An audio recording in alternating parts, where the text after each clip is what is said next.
BNP Nahid ইসলামকে arrest করতে চায়। সে একজন সংসদ সদস্য, অতীতে বিরোধী দলের বহু সংসদ সদস্য অ্যারেস্ট হয়েছে, বারবার জেলে গেছে।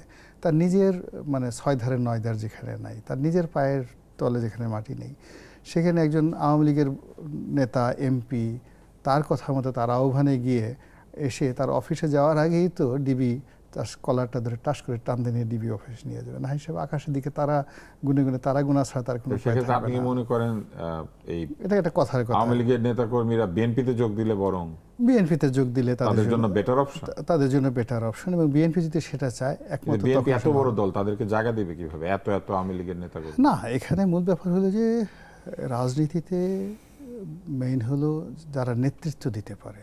তো বিএনপির ধরুন আসলে সংসদ সদস্য যে 300 জন হয়েছেন, এর সঙ্গে ধরেন হাইয়েস্ট নেতৃত্বের গুণাবলী সম্পন্ন নির্বাচনী এলাকাতে 500 লোক আছে।